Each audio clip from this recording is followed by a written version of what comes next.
Hello my dear friends and welcome to my channel.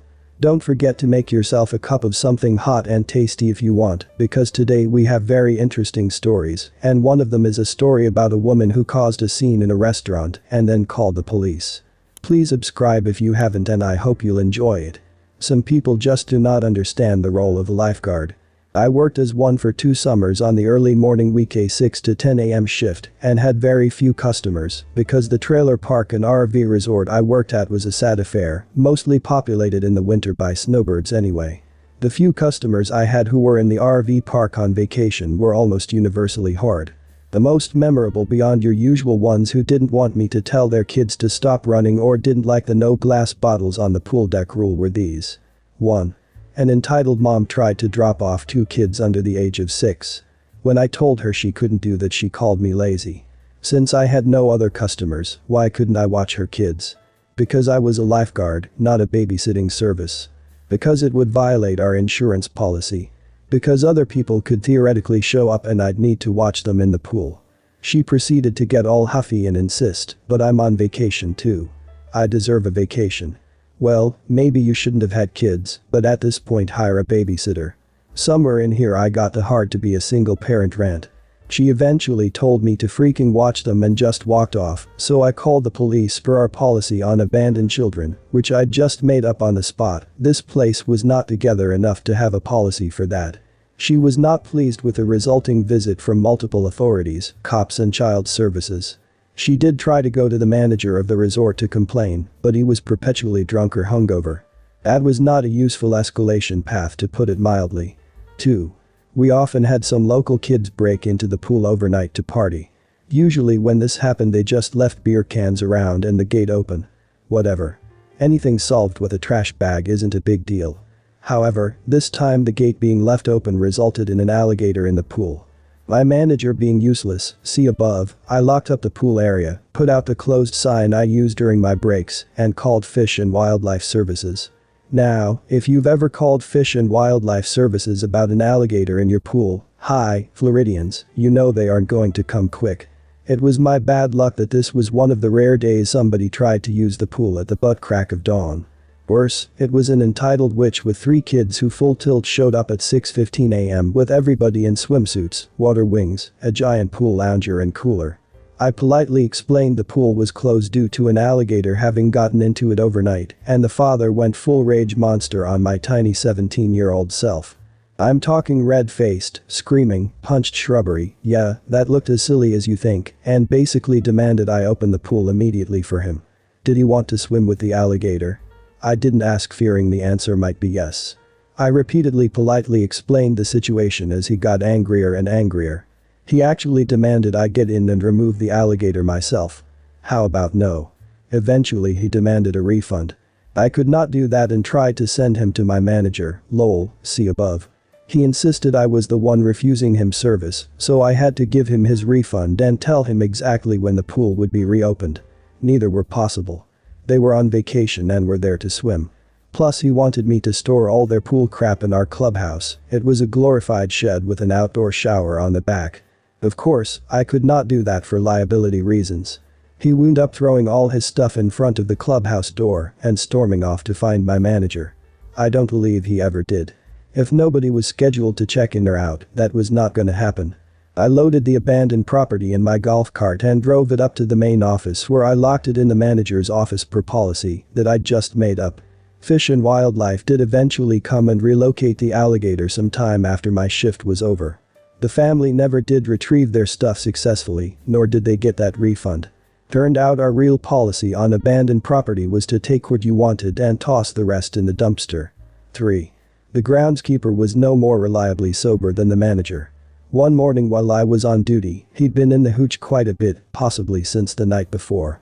He got distracted and drove the big riding mower straight through the chain link fence and into the pool. Nobody was using it at the time.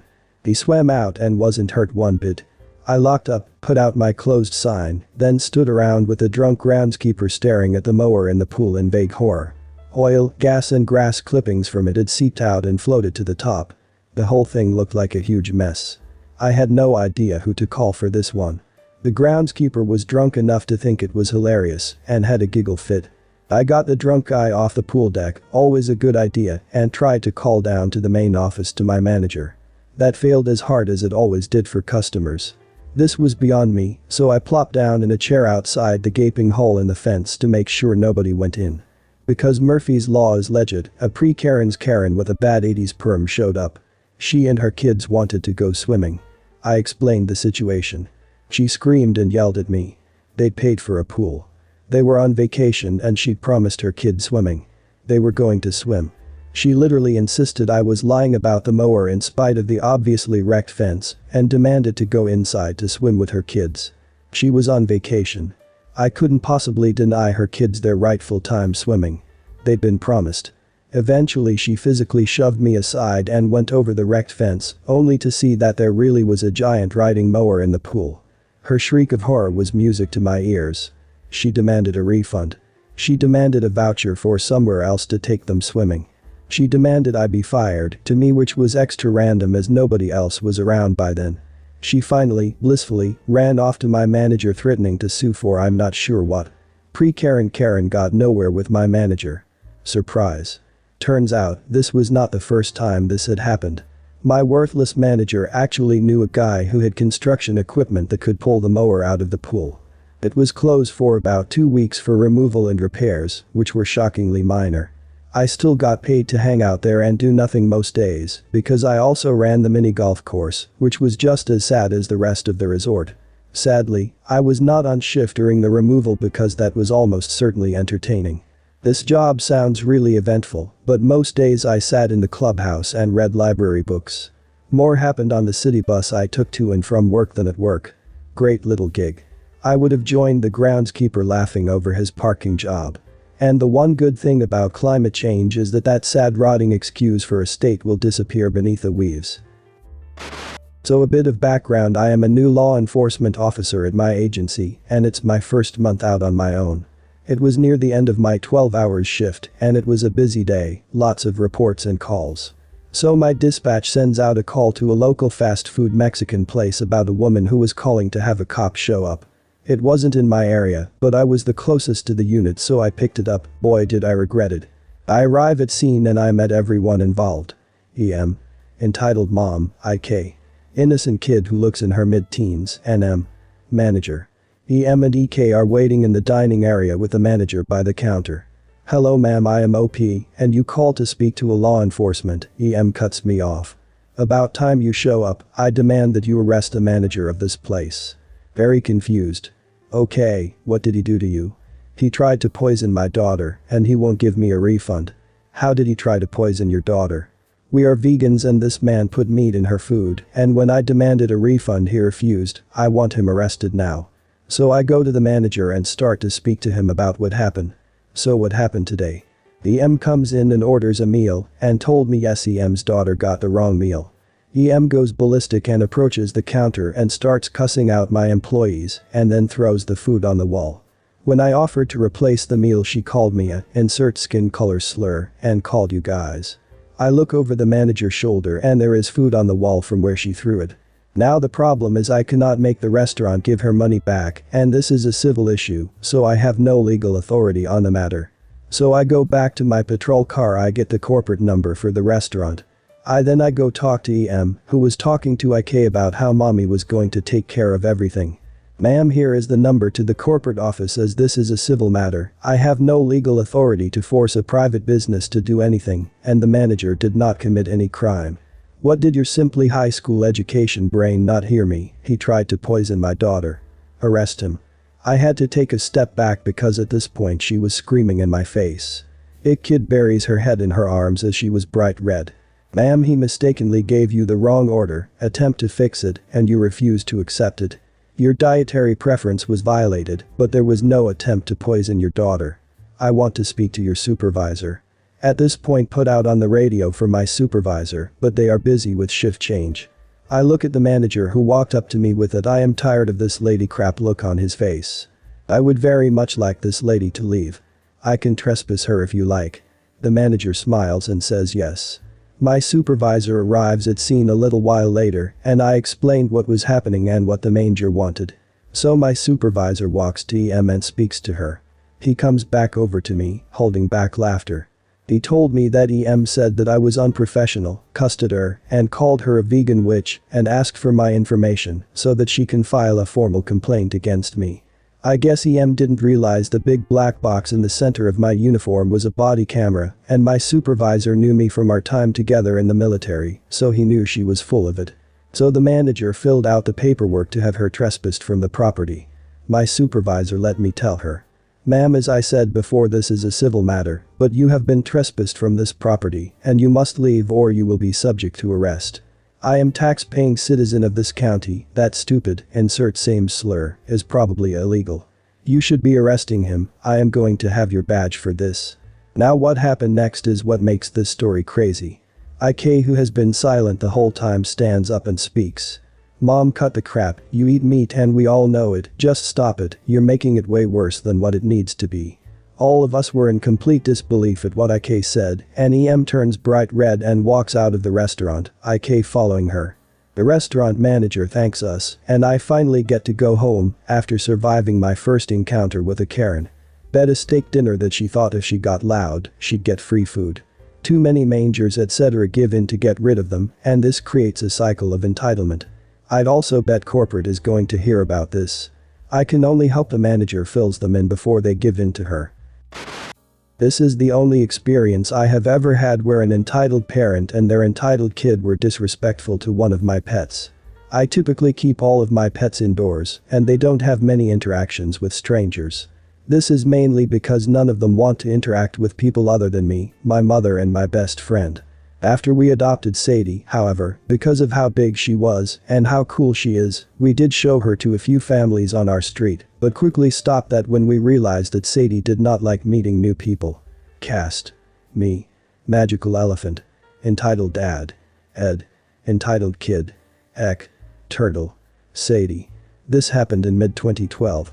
Almost a year prior, we had adopted Sadie, a Red Ear Slider who had been in a bad living situation with this guy who didn't want her anymore. Sadie was wild caught, but in my state, Red Ear Sliders are an invasive species, so she absolutely could not be placed back in the wild. Sadie is very different from my other two Red Ear Sliders, who were bred and raised in captivity and would never be able to survive if placed in the wild. Sadie, however, if we put her in the wild right now, I guarantee you she would thrive. She is also really aggressive, so interaction with her is minimal to avoid being bitten. Her bites are extremely painful and can take out chunks of human flesh, so she really is not to be messed around with. Because Sadie is a wild turtle and huge, she is fully capable of carrying large clutches of unfertilized eggs.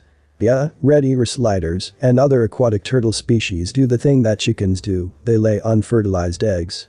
They don't just lay their eggs anywhere, either. They don't fully understand those eggs don't contain viable offspring, so they will go out of their way to escape from their aquariums and try to find a place to make a nest. Sadie launched herself out of her aquarium on many occasions, rejected every nesting box I made for her, and in my desperation, I brought her outside to lay her eggs the natural way. Sadie absolutely loved this. I put her by a bush with really nice cover, and she went right under it and started digging immediately. You have no idea the stress that was lifted off of my shoulders to know that she was about to lay her eggs, would not become egg-bound, a serious illness they get from refusing to lay their eggs, and that she might lay them in front of me. I was about to have the honor of watching her lay her eggs. She trusted me that much, it was incredible. Enter entitled dad and entitled kid. I'm sitting on the grass, watching Sadie, and EK comes up to the other side of the fence around my yard. EK starts shrieking about Sadie, asking questions a mile a minute that I could barely keep up with answering, and generally being a pain in the butt. Now, turtles do not have ear canals, so they don't hear sounds the way other animals do. But EK was starting to jump up and down, and such erratic movement was sure to spook Sadie and make her abandon her spot she'd been digging in. EK's dad was standing about 30 feet away, cleaning out his car. "Hey kiddo, I need you to go back over to your dad. Your jumping is scaring Sadie, and she really needs to lay her eggs. How many eggs is she laying? Please go back over to your dad. Dad, there's a turtle laying eggs over here." "Sure, you little crap, by all means announce it to the entire neighborhood so that everyone can come over and scare the crap out of Sadie." Ed starts walking over, and as he does, X starts running back and forth along the fence, jumping and screeching, and that was it. Sadie pulled her legs and head into her shell for a moment, then peeked out, saw EK was still there, hissed a few times, and started to run away from the bush. I was livid, to say the least. Can you take your son away from the fence, please? She's not going to lay her eggs if people are watching her. Oh come on, he can watch her, it's not a big deal. It is a big deal. She can get sick if she doesn't lay her eggs, and that can kill her. You both need to leave her alone. You want to go pet her? Yeah. Yep, he completely ignored me telling him that Sadie could die from not laying her eggs, and asked that little crap if he wanted to pet Sadie. Sadie had stopped in the middle of the yard and was just chilling in the sun spot in the grass. It was pretty adorable, honestly. No, leave her alone. She doesn't want to be pet. The fence only went around part of the yard, by the way, so EK easily ran around it and started charging towards Sadie. Sadie, seeing this kid, immediately took off across the yard, and I darted in front of EK to stop him. No. You can't be over here. Get out of my yard now. Don't yell at my son. He's not doing anything wrong. I never said he could run into my yard and touch my pet without my permission. Get the hell out of here. EK seriously got scared of me and ran back to Ed. Ed started shouting that he'd tell all of the neighbors that I was mean to his son and what kind of people myself and my mother were.